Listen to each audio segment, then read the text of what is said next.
Yes, I mean, obviously the big news since the middle of last year is inflation has been much higher than almost everyone had expected or anticipated.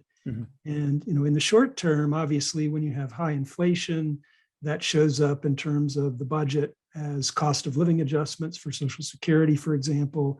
And it also, as you pointed out, in terms of revenue, because of the way the tax code is indexed. When you have higher inflation, you get higher revenue because people get pushed up into higher tax brackets, called, in a sense, bracket creep. So there's clear short-term effects of inflation. But I guess it's not as clear how long those effects persist unless there's a change in inflation expectations. I mean, if you go back to like the late 70s, early 80s, you saw, inflation rise around the level that we're seeing today, but it took a while for interest rates or financial markets to basically catch up, or perhaps a better way to say it is it took a while for financial markets to lose full confidence in the Fed's ability to control inflation. Of course, we've seen in the last 30, 40 years, the Fed has built up this sort of reserve of confidence that, yeah, inflation may be bad now, but they seem to have, kept, in terms of looking at financial market interest rates, the long-term, 10-year bond rate is still below 3%, whereas inflation is 9%.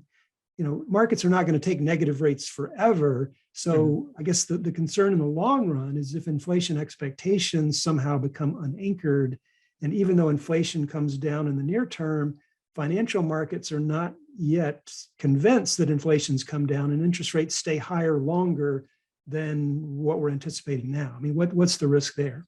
No, I agree. That is the key risk. With, as you said, higher inflation, as we've seen over the past year and a half, it feeds into the federal budget, both on the spending side and the revenue side. Right? We talked about strong revenues. On the spending side, as you said, the federal government buys things, whether directly, the federal government buys lots of goods and services. The federal government provides transfer payments that, like Social Security, as you said, are indexed to inflation. The federal government pays for things indirectly. So nursing home care, the federal government doesn't pay the salaries of most nursing home workers directly, but pays for a lot of the care or supports the care in various ways. And so indirectly is on the hook for higher wages of lots of people in the economy. And again, of course, higher wages are for people are a positive.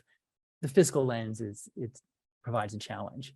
So higher inflation means higher spending, higher revenue. What's interesting is that those two roughly cancel each other out, or roughly are a wash, except for interest payments. If higher inflation leads to higher interest rates, well, then interest outlays go up. And so that is the danger of higher inflation, is coming on the net interest side.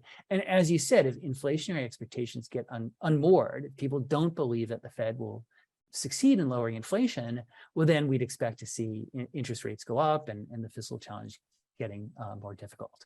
So I'll just say, I'll finish. Our forecast has inflation coming down. So we see the Fed as succeeding over time in reducing inflation and inflationary expectations back toward its target, but it will take some time. And that is part of the fiscal challenge that we face now.